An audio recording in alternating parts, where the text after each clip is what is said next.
Hi, everyone. I'm Maria Sensi-Selner. I'm Artistic and General Director of Resonance Works Pittsburgh, and we hope that you're joining us now after the premiere of our part one of our March of the Women series, which just went live, slightly delayed because of a few technical difficulties, but not too bad. And so here we are. We are live with these wonderful artists that are surrounding me. I think you see my screen, so they're surrounding me. And to talk about the music that you've heard and the program and how we all have been connecting and collaborating during this challenging time. We're going to just make a little bit of small talk for a couple of minutes because it takes folks may not have started the stream right at 7:45. And we're also going to Facebook Live, which I'm going to see if I can make sure I can see the post. So anybody who's watching on Facebook, we can interact with you, and would love to have your comments, and you can ask questions of us. There's a 10-second delay, but we will answer you on a 10-second delay. So and we're also on YouTube, but I don't know if anybody's watching us on YouTube. But I'd love to introduce to you the wonderful artists that are with us today, and we'll go clockwise. To my right here is Helen Huang, soprano, Lucia Bradford, mezzo soprano, Karen Zhang Lin, our pianist, and Timothy Williams, mezzo soprano. And these are some of the wonderful artists that you may have just seen in our March of the Women Part 1 series. Let's go around, just say where you are, and because we've got a couple people in Pittsburgh, but we're from all over. Helen, where are you, and what have you been up to? Yeah, so I'm currently in Virginia, Richmond, Virginia at the moment, in my parents' house here. However, I'm actually the only one from my family that's in the house. Everyone else is in Beijing, China at the moment. Um, the past couple months, I had the opportunity to actually start a new initiative with a couple colleagues called Wear Yellow Proudly. It was started as a response to all the xenophobia that was happening towards Asian Americans during this pandemic. Um, and it's a way for us to um, fight these xenophobia with art, culture that's within the Asian community, and also forming relationships with the different people.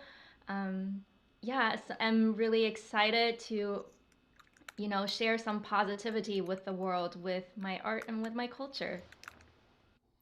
And that's been really great. I got to watch the cabaret that you had. Was it a couple of weeks ago? Who knows? Time. Who Yeah. knows what time is amorphous now? But that was really wonderful. And you had artists from all over as well on that program. Hmm. Fantastic. Lucia, where are you coming to us from? Hello, everyone. I'm in Brooklyn, New York. Yay, our numbers went down. Thank God. We were the hot spot for a long time. So, yes, it's been a little wacky and crazy. I'm also a teacher, so I've been dealing with all of the New York City public school teaching drama for the past couple weeks. But we're going to start on Monday remotely, and I will be teaching remotely. So I do miss my babies, but I'd rather do it the safe way. So I'm just gearing up for that right now, and doing lots of virtual gigs, which it's really weird but a little convenient. It's nice to just hop in my living room, sing, and send it off. And, so it's been very different, but a little intriguing. I'm starting to like it a little bit. I do miss the live singing, but, But we'll get there soon, but you can't you do know. that in your slippers. Right. Yeah, yeah. I say that as I'm wearing my slippers because it's gotten a little chilly. It did. Yesterday I felt the change in the weather, and I was Here a too. little crisp. Karen, Mhm. You're in Pittsburgh, but tell I'm in Chile, everyone. Pittsburgh. I am in Chile, Pittsburgh. I've been living in Pittsburgh for 8 years now, I think, and time has flown by. And it's been crazy. Of course, I have a 2-year-old at home, so it's been hard to balance that, and I haven't really had time to make music. Um, and I am so grateful for this opportunity.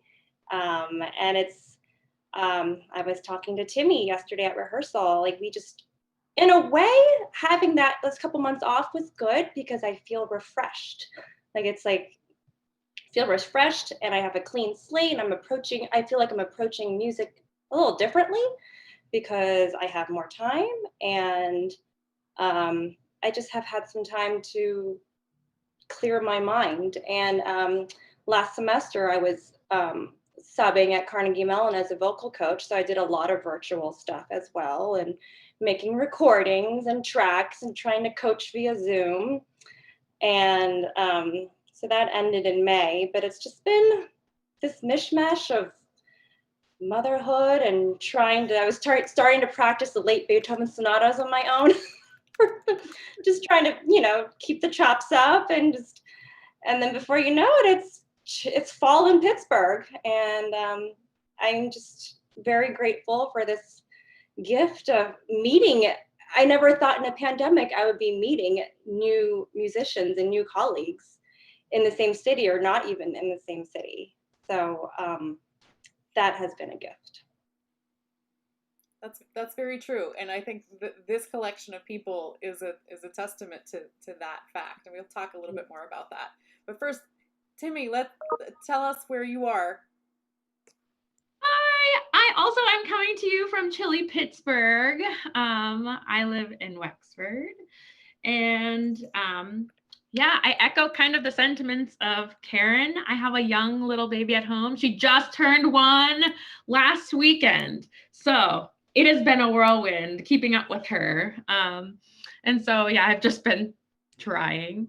And yeah, since the pandemic hit, I think I've just been trying to keep things spinning at home with her, trying to keep my chops up. But now I am on the faculty at Slippery Rock University. So we are diving in with kind of a half virtual, half face-to-face kind of year. It's exciting. And it's a learning curve for everybody, but we are doing it and making it happen, which excites me. I'm so happy to be back around music all day, every day. It makes me feel alive. And in the same kind of vein, I also am feeling very alive. This is my first real project, kind of jumping back in with both feet in the virtual realm and in general, kind of like in the professional vein. So Karen and I were chatting yesterday that it felt so good to just make music with masks on. With, yes, safely, but to just even kind of just share a space and a spirit of music together. It was felt like home. It just felt like home. Yeah. It was a beautiful moment. So that's kind of what I've been up to these past few months. Looking forward to doing some more stuff down the road with March of the Women too. But yeah, absolutely. Yeah, you'll see some of these faces again. So I'm multi-screened here, and I'm in on our ticket holder page. We have a wonderful comment from Roger Dannenberg. Says, thanks for a really wonderful set of performances, beautiful voices, and congratulations to the composers. Bravo to Karen, my favorite accompanist. So there you are. We had to pass that along, and we've got some folks watching on Facebook Live. Some that are joining us. Suzanne, who's been joining us a number of times. Charlene Canty, thank you for watching. And so I'm connected to all the streams now. So if you have something you want to say or share or ask with us, please send us your comments and questions. I'll just step back a little bit, and for those who maybe are joining us who have not watched the performance yet, this is the beginning of our new revamped 2020-21 season. We've evolved into a online season with different kinds of performances that are framed in different ways.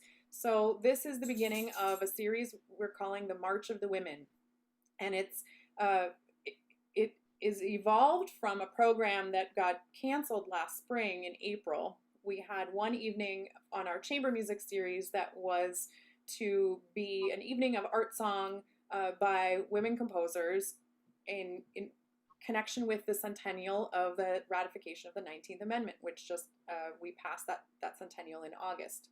And we wanted to take that opportunity to highlight the work of a lot of women composers. If you have been following Resonance Works for a while, you know last year we made a public commitment that in our regular programming, half of all the repertoire that we will program, at least half, will be by female creators. And that's a commitment that we're really passionate about, and that we want to see change happen in our industry and in our world, so that that opportunity is more equitable. And there's so much wonderful music that has been and continues to be written by women that it needs a platform, and it needs to be promoted and needs to be heard. So that was during the pandemic, when we're still in the pandemic, but when we were trying to consider what to do and how to revamp our season, I latched on to this idea of the March of the Women, and that in this new reality, we don't have to sit at our computer and watch a concert that's 2.5 hours long like you would go to a concert hall. So we're repackaging this in a different way. This series has 3 parts. Tonight we premiere part 1, which is entitled "For Those We Have Lost." And on that solemn note, we're getting I'm getting video bombed by my dog Lucy. She's backing away slowly. It was important to me that with everything that's been happening in the world, we look at the numbers in 198,000 Americans' lives lost to the COVID-19 pandemic, continuing to have lives cut short by violence related to the systemic racism that permeates our society, and the events of this summer. It was important to me that the first new thing that we did, the first new performance, honored that and created a space for honoring all of those lives and grieving, because I think we need to grieve, and we continue to need to do that. And a dear friend who you will know if you've been on our live streams before, the last one we did, our last Redux with Rob Frankenberry. He mentioned to me, we were just chatting, and he talked about Julia Perry, and that was when the light bulb went off for me. As I have been researching major works by women, I had this score. It's sitting right here with tons of Post-its in it. I'll show you the score to the Julia Perry Stabat Mater, which is a piece that I discovered, and I loved it immediately. And it's been on my little short stack, my insane shelves behind me. There's always some in the front because I want to have them at hand, so I can, a set of scores that I can look at and consider. And so it was really on a short list for about a year already. And with everything that was happening, it just felt like exactly the right piece for this moment and for us. I said to Rob, this should be the first new thing we do this year, and we built everything around that. So that is the story behind this part 1. If you haven't watched it yet, you can get a ticket. You can go to resonanceworks.org, and we have our entire performance schedule there, and you can get a ticket. We are selling a ticket for the entire series for $15, and that ticket cost allows us to continue to bring these performances to you, supports the work of our professional artists, in this really difficult time, and I think that's important. So we hope you will, if you haven't already, buy a ticket. And in this on-demand life, these performances will be available for 3 months. So tonight is not a performance; it is a premiere date. It is a release date, like Netflix dropping a series or major motion picture on Disney Plus or whatever. This is our version of that. And so to celebrate these premiere and release dates, we're having these live conversations. So we're so grateful for those of you who have watched already and those who will watch later tonight or anytime in the next 3 months. And if you have a ticket, you can go back and watch again and again as many times as you would like. But I'd love to, let's talk a little bit about Julia Perry. She's a composer that I feel is less known than some other women composers. What I learned is that she spent a good portion of her life in Akron, Ohio, which to me resonated because I was the chorus director for the Akron Symphony for 6 years. So Akron is sort of my home away from home, or was for a long period of time. And she has family there. And as I mentioned, Roger Zahab has some connection there. And we had a wonderful conversation yesterday about Julia, and he's been a real advocate for her music.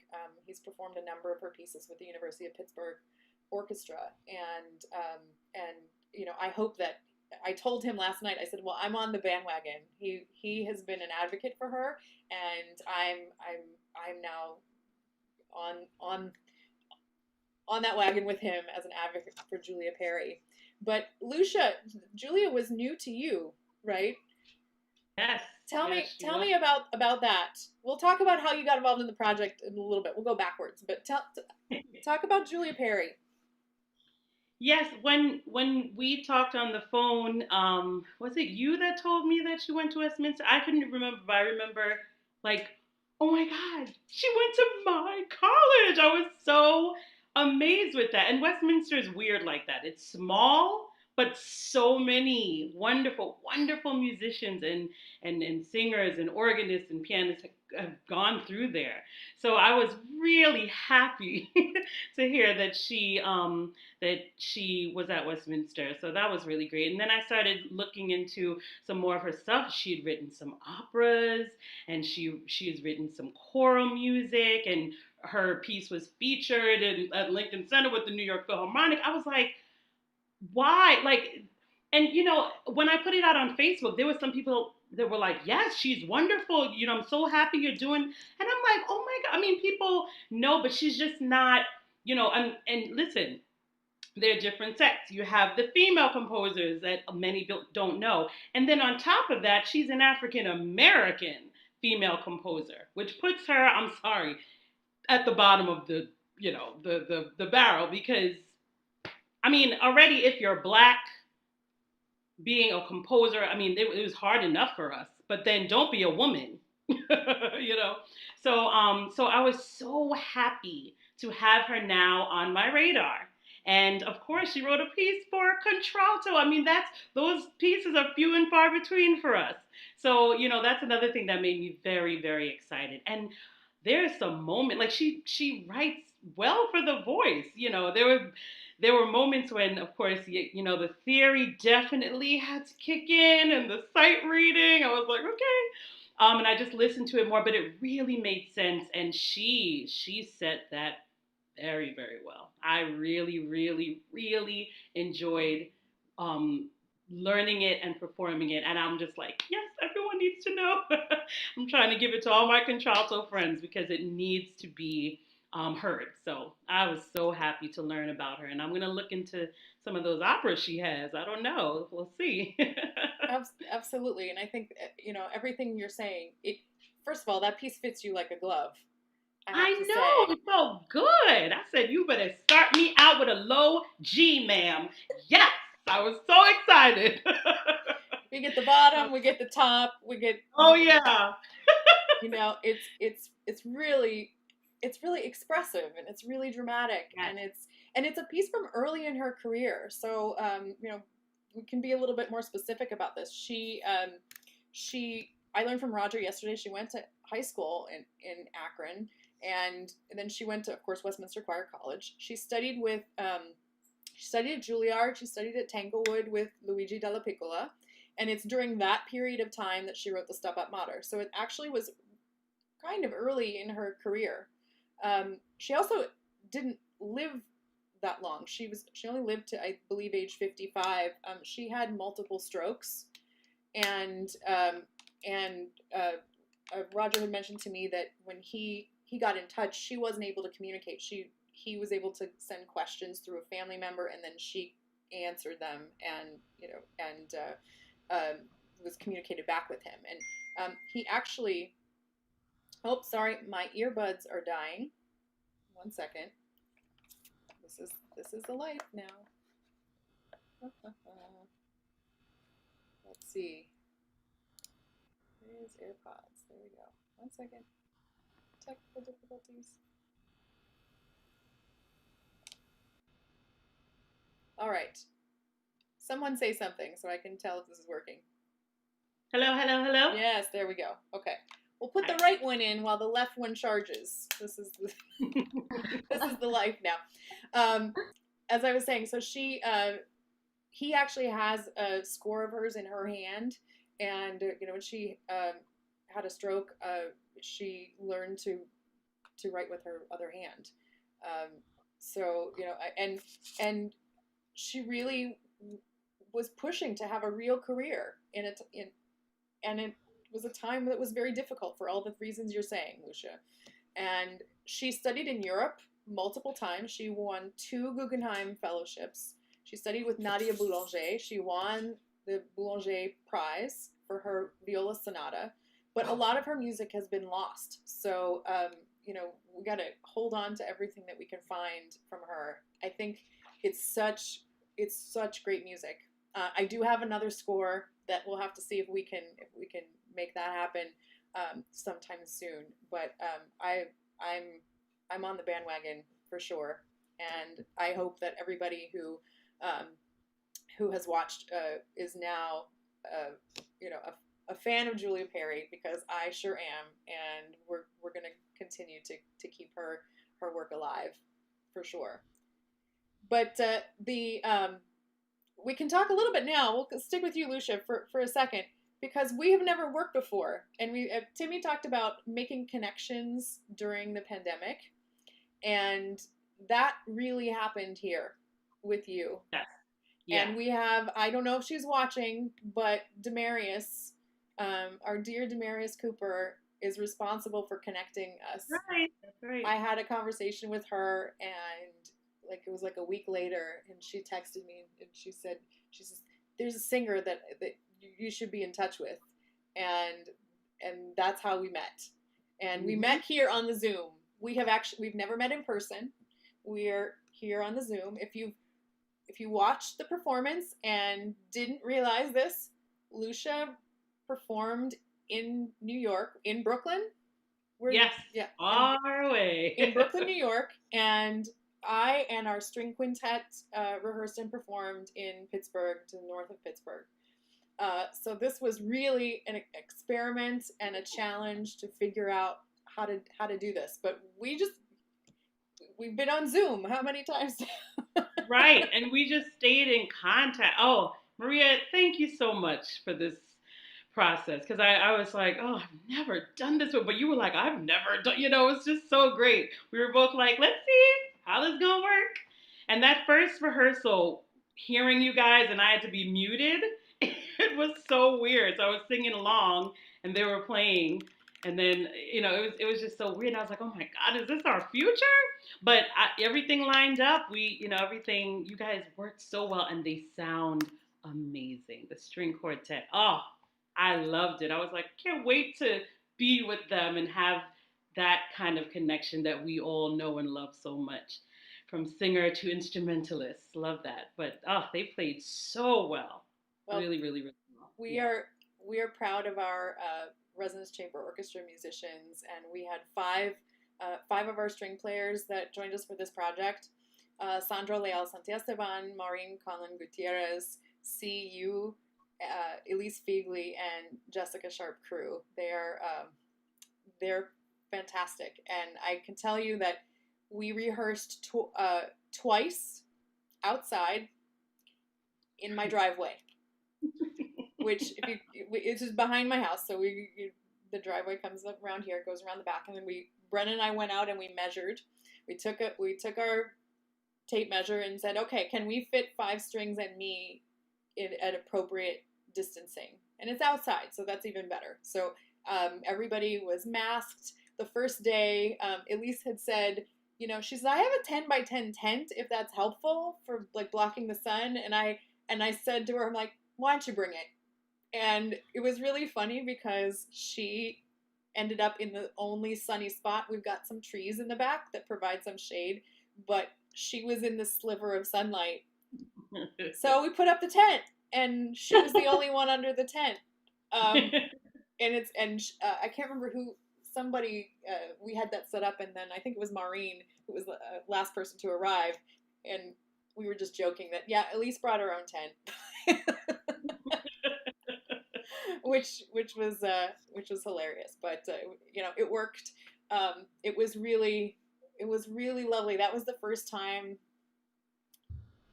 It was the first time I had conducted anything since March 1st. Well, that's not true. We had a couple of choral rehearsals, so since March 10th, still a long time. And the feeling amongst us was really something. Like that first rehearsal, we didn't really quite know how this was going to go. We learned I had to shut my air conditioning unit off because it was right there, and it was very loud. The cicadas were loud. That was the day our neighbors' landscapers came. Things we didn't know.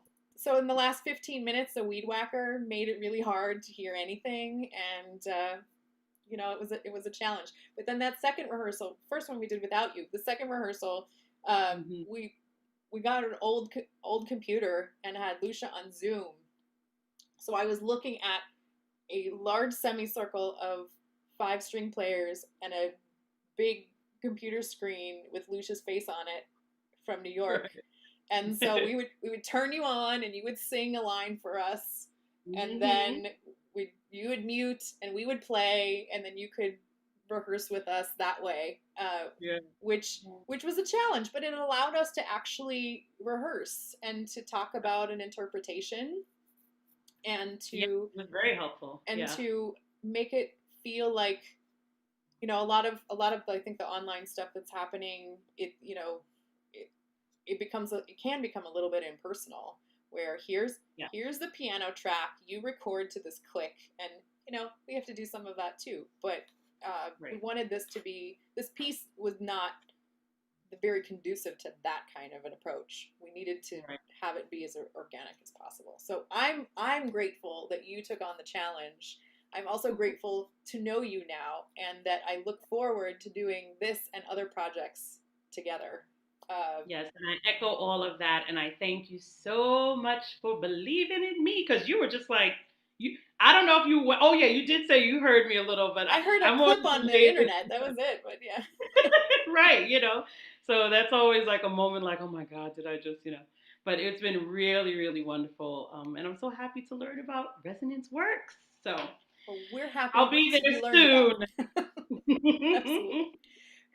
So when we talk about the rest of this program, it kind of all gelled in a certain way. The next piece to be added to this was Gilda Lyons' Hold On. I had, if you're keeping up with us, we have exciting programming coming up after the March of the Women series. We'll have the world premiere of the Decameron Opera Coalition's new co-commission with 9 partner companies, and Gilda Lyons composed our chapter of Tales from a Safe Distance. And Gilda and I actually had never worked together before either. We had known each other. We had had dinner once because we have a lot of mutual friends and colleagues. And Lucy's gonna hang out. It's cool. If she's gonna hang out, it's fine. She's on a short leash. the and so I've gotten to know some of her other music, and this song that she wrote for the AIDS Quilt Songbook really, I really just fell in love with it. And when I was talking to Helen, I didn't know that I actually didn't know you were connected with her in grad school. And well, you talk about it. I've talked enough. Yeah, totally. Uh, I remember talking to Maria about just about this series in general. And she had told me about Joda composing the piece for Resonance Works. And then she said, "Hey, do you know this piece? Have you ever heard of this piece, Hold On, that Joda wrote? It's so beautiful. I'm thinking about programming it." And I just thought, oh my God, what a small, crazy world. And I said, I got to work with Jilda a little bit in grad school because I went to school at Bard. And her husband, her entire family, they live in the Hudson Valley as well. And she had came into some of our classes, doing workshops for us. And I actually got to do this piece for my master's recital. And I still remember so clearly, I got to coach the piece in her living room. I still remember what the floor felt like. um, and something she said to me that I still carry with me with everything I do today, is that it's all about communication, and the words are the most important thing. So if you want to do a piece justice, speak the words to yourself over and over again. And I still really hold on to that. Um, so thank you, Jilda, if you're watching. Absolutely. And actually, Jilda is another connection with the lovely lady on the other side of me here. It was in our conversations, of course, about the project that's coming up that will be premiered in October, and we were talking about a number of things. And she had mentioned that she met this really fantastic young mezzo soprano when she was a composer in residence at Chautauqua last summer, and I was like, oh, Timmy Williams. I should look her up. And I went online and I was like, okay, well, I Googled and I hit the Facebook, and what popped up was that she was giving a recital with Brian Sable, and it was happening right then and there. And I sent Jilda a text, and I said, she lives in Pittsburgh, which was the greatest coincidence. And so as we were chatting, I was like, we'd love to have you on this series. You've had a lot of accomplishments. You're a new Pittsburgher, as we've said, but you got to work. You worked with Jilda last summer at Chautauqua. Can you talk a little bit about that? Sure, yes.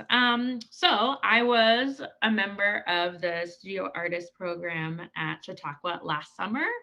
And Gilda was also a composer in residence there. So she wrote a piece for me to be premiered on one of the artist recitals towards the end of that season. So we worked really closely together, kind of talking through interpretations, and she like even sang through her own piece for me, which I still like is a very was a very emotional experience for me, and I still like it's burned into my brain as one of the greatest moments probably ever. She is just the personification of light, Gilda, if you've ever had the chance to meet her. And so yeah, we got a chance to work together. She wrote a piece called End of Summer Hyben while I was very pregnant. And the text was very suiting to um, kind of that experience and really encapsulating time, and in a time where I really wanted to encapsulate time.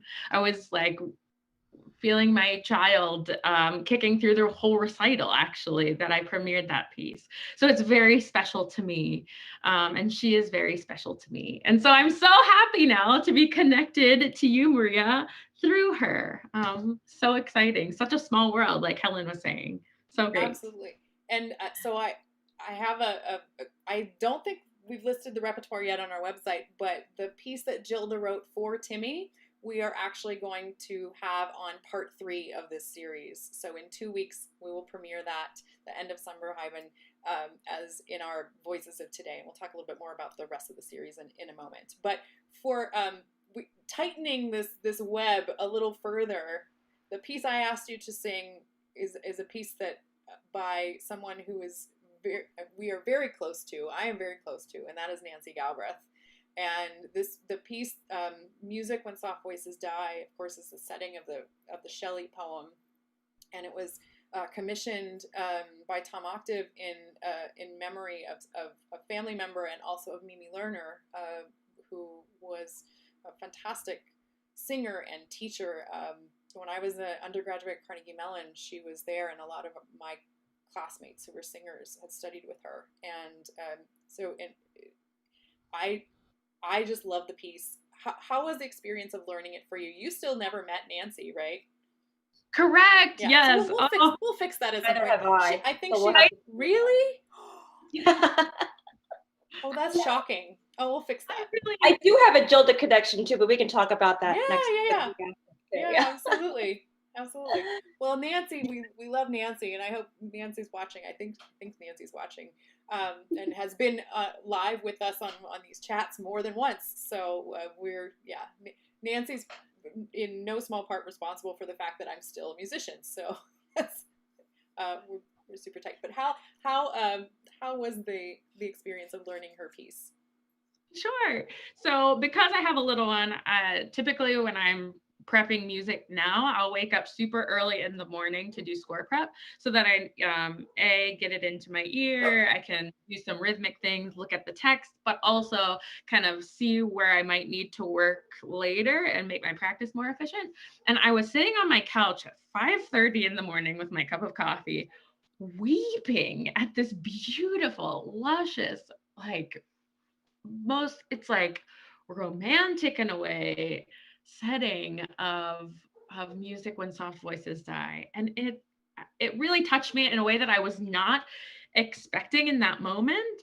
And I found that it's exactly what I want for my own life, I think, in that as a musician, when I get to the end of my road, I really want people to hold on to that part of me because it's a part of who I am. And so I'm in the same way that gift has been given to me through people that I hold dear, that are musicians and in different walks of my life that has occurred, that I hold those parts of those other people with me. I hope that the people that I love will hold on to that part of who I am. Particularly my daughter. I think that is why I got so emotional. It was a really special experience for me, and performing it was just as special. I was like really trying very hard not to tear up, even in the moments while we were recording, because it is everything that I want. I want that. I want people to remember me for the music that I make. What better gift is that, you know? Yeah, absolutely. I have to say, I for better or for worse, I did all the video editing on these performances, so take that for whatever it's worth. But I could not get through editing that song without tears, and it really, actually all of this repertoire, what I really want to program are things that make you music that makes you feel something, and all music I think really does that to some degree and in different ways, but for me, and that's something that comes from my teacher. From I go back to my time with Bob Page, and he says you have to do the music that you love, that speaks to you, and that's really what when you see a performance, you're seeing a little part of me in that, and the group of people that are performing it. Part of them as well. So I really love everything you're saying about that.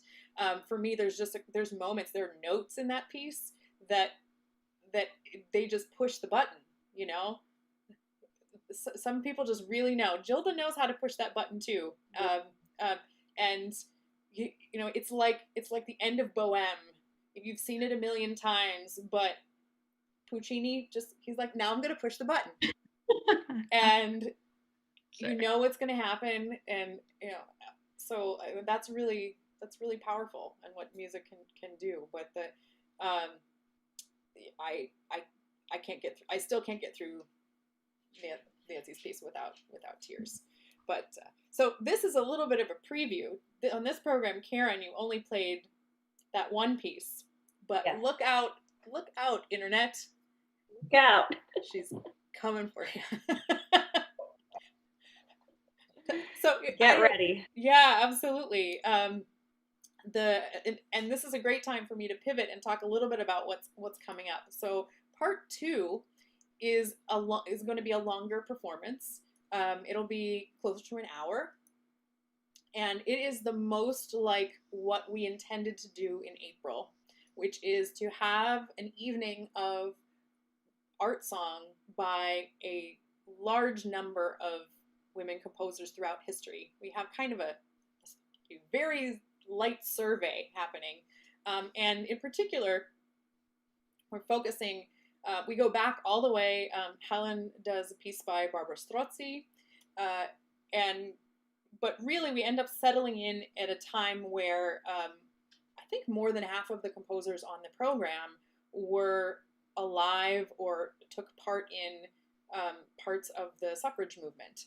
So we go from Barbara Strozzi to Undine Smith-Moore, and so and she was alive then, but her piece is from the 70s, and we've got folks that you've heard of like Alma Mahler and Fanny Mendelssohn Hensel and Clara Schumann, and then some that you haven't heard of like Anna Amalia, or maybe you have, but that means you're very educated and up on your female composers of history. Isabella Cobran, Timmy does this beautiful piece by Isabella Cobran, and Lily Boulanger. There's quite a survey, and like tonight's program, some of it these pieces were performed in Pittsburgh, and all of the pieces that were performed in Pittsburgh, Karen plays. So you went from a dearth of music to, hi Karen, we want to learn all of this all at once. How has that been for you? And what are there pieces that really kind of resonated with you more than others? Yeah, I mean, there were some that I have played before, so that was helpful. But I think, again, it was nice. I'm like, okay, I have these, I don't even know how, it was like 10 or 12 pieces to play, not including the cello stuff, but we'll talk about that later too. Yeah, we will. That was a whole other thing too. I actually made sure to learn that first, because that was a compilation of all new music with crazy meters and not as classical as the music that we'll be hearing next Saturday. I just went through it and kind of ranked it, like which one was the most technically difficult, really, and it was pretty much that Florence Price piece with Charlene was tricky, and just hashing out my trouble spots, really. And then honestly, like kind of like what Timmy was saying, I don't really have much time, so I have like, okay, I have an hour and a half to do this. What can I do? Or like, it's like already bedtime for my daughters. I can't really like blast out like, like Alma Mahler out, like so. I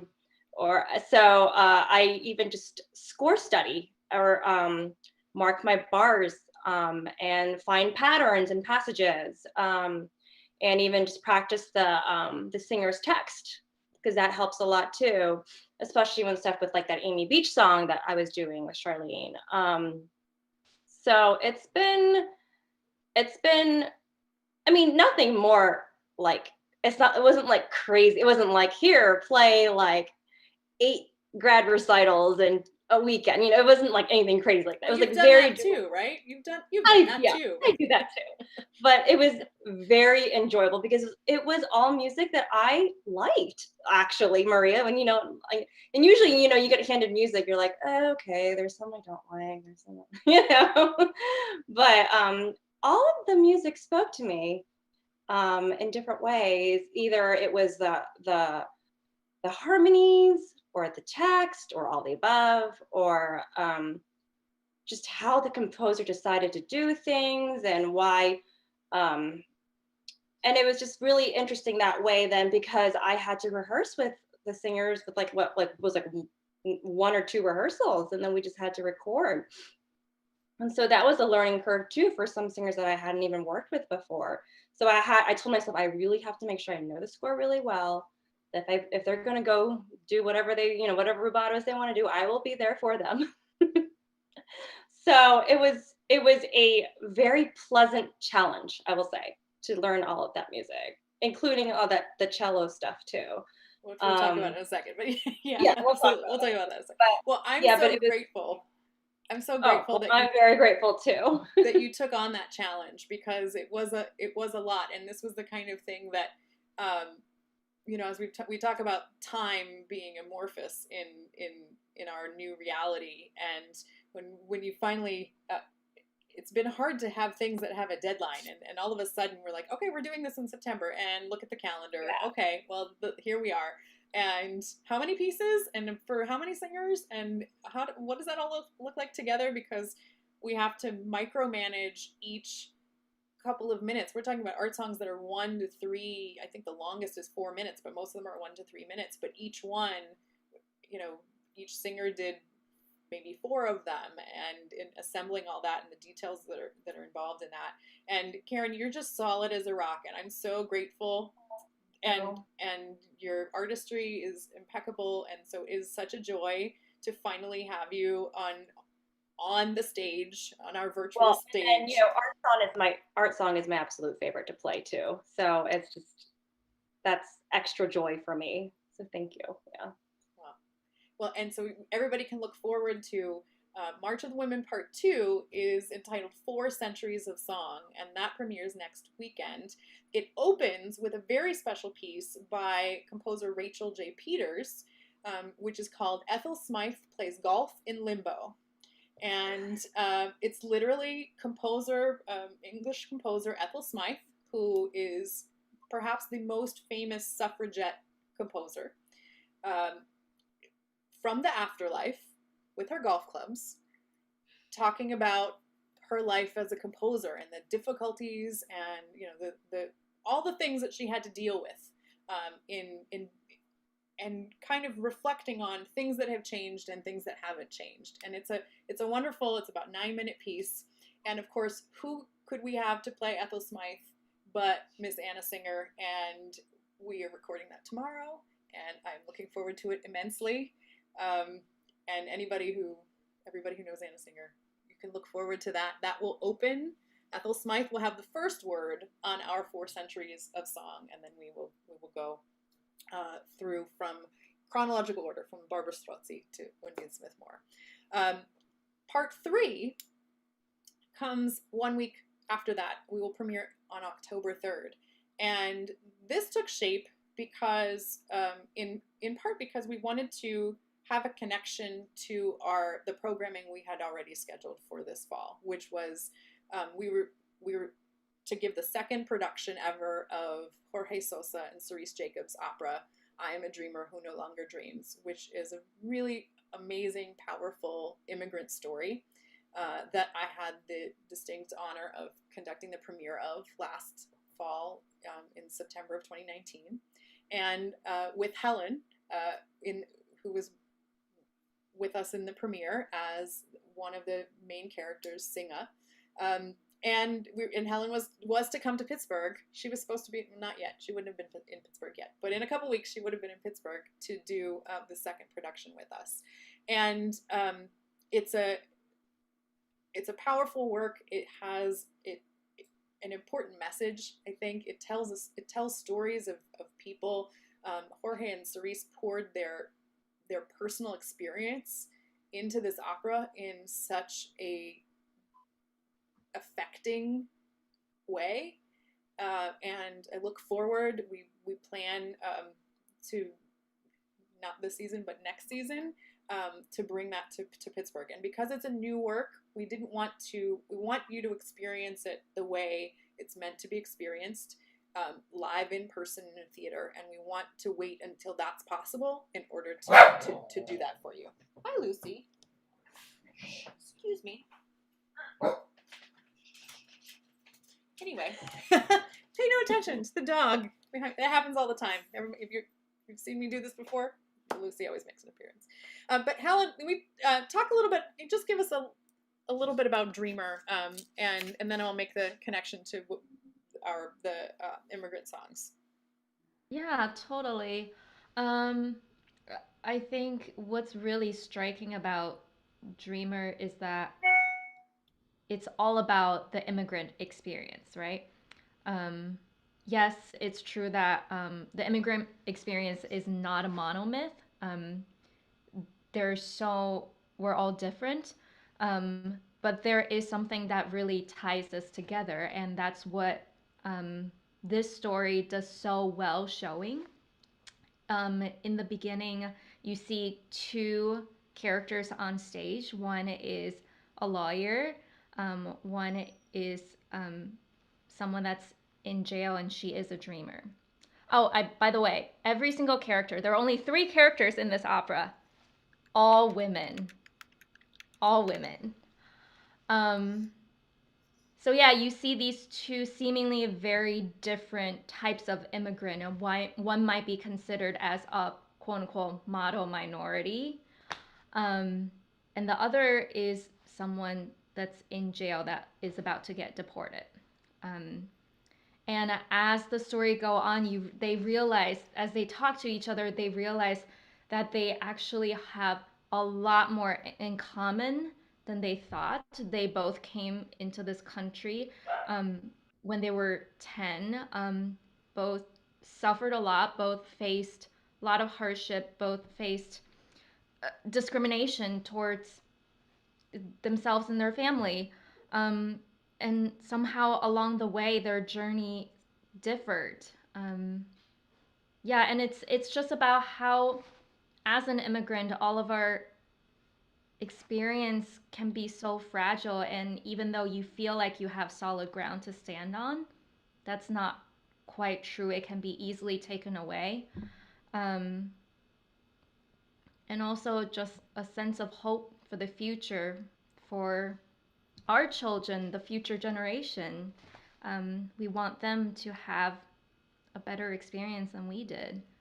Um, Absolutely. Anything else to add, Maria? I hope No, I that think that's that's clear. wonderful, and we were so looking forward to bringing that to our Resonance Works audience and to to Pittsburgh, to the theater in Pittsburgh, and there is a wonderful community engagement initiative that Whitesnake Projects began surrounding this premiere of Dreamer, which they've continued since then. They've now been they're in the process of the third round of this commissioning project called Sing Out Strong, and the first round was called Sing Out Strong: Immigrant Voices. So prior to the Dreamer premiere, Whitesnake Projects had a call for artists.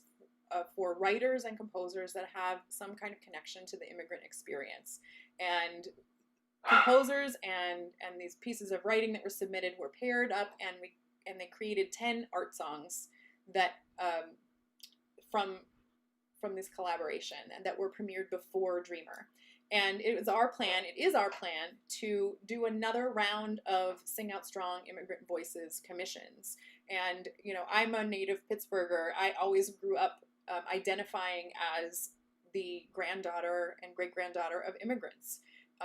The city, really embraces its identity from immigrants from all over the world, and the nationality rooms at the University of Pittsburgh are an example of that. The mix of heritages that created this community. So we are going to commission.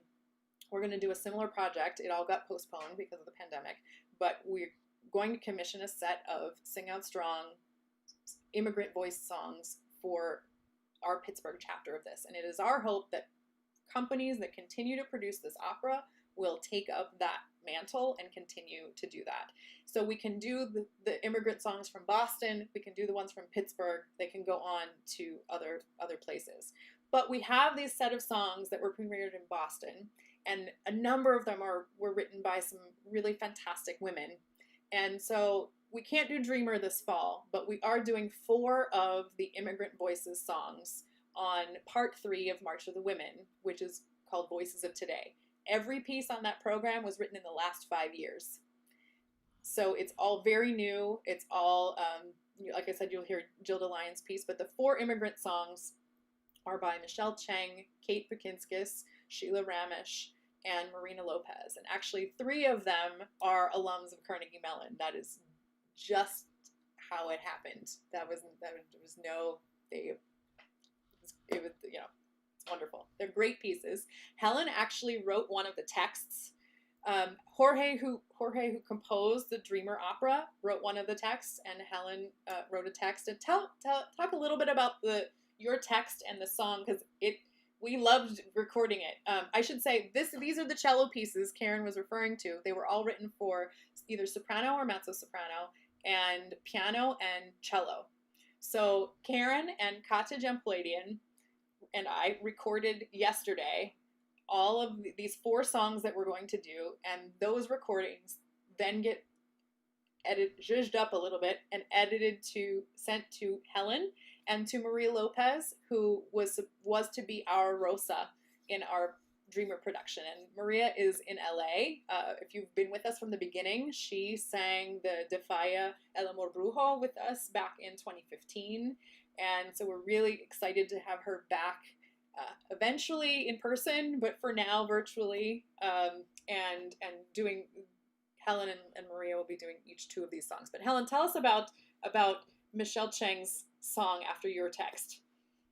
First of all, I'm so excited to see these recordings. I cannot wait because it feels very different where you're just practicing by yourself in a box. So I can't wait to have some context around it. I'm sure it'll be extremely informative and helpful. So I'm just going to talk a little bit about how I got involved in the process. So Cerise had reached out to a bunch of us, probably all over the country, saying that she's looking for submissions of immigrant writers, or anyone that writes text, for this project. And she reached out to me, and I thought, well, Cerise, this is so wonderful. I think I have lots of stories to tell you, but I had not written in verses since high school. I just, it's terrible, but I had stopped written poetry for a really, really long time. And she said, no worries. If you want, just send in a story if you'd like, and we'll work together and turn it into a poem, so someone can set it to music. And I thought, okay, great.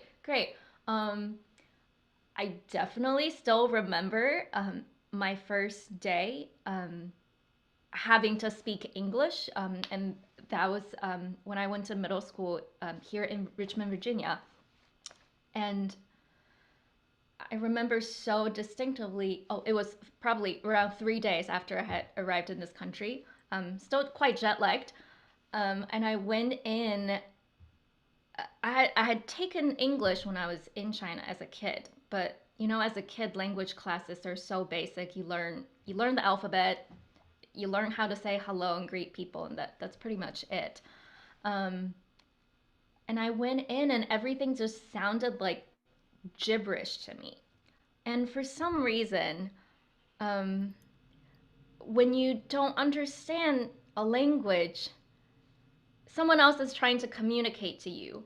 Instead of trying to speak slower and clearer, they tend to yell at you and repeat things over and over and enunciating every single consonant, not really making it clear, it's just punching every single word. Um, and that was my experience that whole day. Everyone was waving their arms and miming and speaking very loudly at me. I mean, when you don't understand something, you don't understand something. Doesn't matter how many times someone else repeat it, you still don't understand it. So I wrote that down as a story and I sent it in, and I just absolutely adore this piece. And it's really surreal to sing something that's your own story, and I just can't wait. So thank you, Maria, and thank you, Karen, for making this dream come true. I'm so excited. Well, and that was one of the silver linings that came out of this, right? Is that you get to perform your story and your song. And Michelle Chang has done a marvelous job of setting this because Karen and Katya get to be the people who are not understood, who are trying to get the message clear. So we have affectionately called it the blah blah blah song, and you'll find out why in 2 weeks. But it's really remarkable, and so we can look forward to that. Lucia, I don't know if you have any advice for Helen about recording a performance this way, since you did it so masterfully with the Stabat Mater. Listen, I think for me, first of all, my brother, I was just gonna do it on the phone. But then I said, I don't know. I think I need a little. We need to bump this up a little. So honestly, my brother, he's a producer amongst many other things. He has some good equipment. So I can't even take the credit too much because he really helped out. I thought that doing it a lot of times would be helpful. I had to still think as if I was in the moment and they were there. Because if I get caught up in, oh, I could do it again, I don't know, mentally, that did not help. Because then you're like, well, okay, oh wait, no, I didn't want it to be that long. Okay, I'll just do it again. You're not in the moment. So what I told Maria I was gonna do, well, you just have one song, but I had to break it up like movements 1 through 4 instead of just doing movement 1, movement 2. That was not helpful. So with the recording thing, I think it's you still have to think as if you're there. That helped me a lot instead of thinking I'm recording, I can do this again if anything. I was like, oh no, that's gonna be a disaster. So that's my advice to you. Just kind of feel like, still have a sense that you're make believe that you're doing it live because I feel like you'll have a better result. Yeah, that was what I learned. The Well, and that's really recording. true because we talked about it. Well, and I said, and I've said this to everybody. Oh, you can send me more than one take if you want. I got one file from Lucia. One file, the whole thing, one take. That was it. Easier for you too, I think, right, Maria? I felt like I don't want to give her 3 of these and 4, and then to keep up with everything. I said, And oh it was no. great. It was wonderful. You and I think that mentality really helps. It's because it's a different kind of performance reality when Timmy and Karen and I were masked and distanced in a room, and you're not performing for an audience. It's for an audience that will be displaced by 2 weeks, and but it's still for an audience. It's just there's a delay. You're right. Like I talk about, the Stabat Mater is something that we recorded hundreds of miles apart and a week. Right. Right. Time and Right. space. We recorded a week before you did, and then it was another week until we could present it. So that kind of music is a temporal art always, and now it's taking on a different level of meaning, I think. But But there's some advice for you, Helen.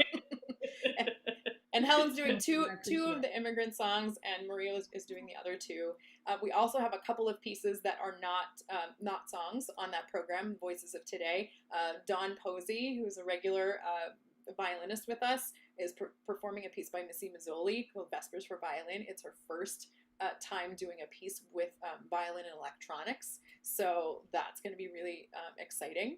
And there's also a world premiere. When I talked to Maria Lopez about this program, she said, I'm working with a composer who is writing a song for me. It's about being a woman in the time of COVID. It's sort of her reaction to that. It's called the COVID Dance. And we will be giving the world premiere of the COVID Dance on part 3, Voices of Today. So we're very excited about all of that. And thank you. It's been I'm looking at the clock going, wow, we've talked for so long. But it's so nice to connect with all of you, these fabulous women who are surrounding me here, and all of you who are joining us on in all the platforms. And we hope that you will if you have not already, join us for the March of the Women series. There's so much great music on it. Anybody have any final words for our audience? Timmy, Karen, Lucia, Helen, you're remarkable women. I'm so pleased. I only knew, before this project, I only knew 2 of you, and I'm so excited to know all of you, and that this weird time we're in has brought people together and continues to bring people together in a new way, and that is that's motivating, and that keeps you going, and it keeps me going. So we're so grateful, and please tune in. There's lots of time. Performances last 3 months now in our COVID reality, and you will see several of these ladies again next week, and we hope you have a wonderful evening, those of you watching us live, and we will see you very, very soon. Anybody? Any parting words? No. Okay. Thank you, Maria. Thank you, Maria. Thanks, everybody, and we will be over and out until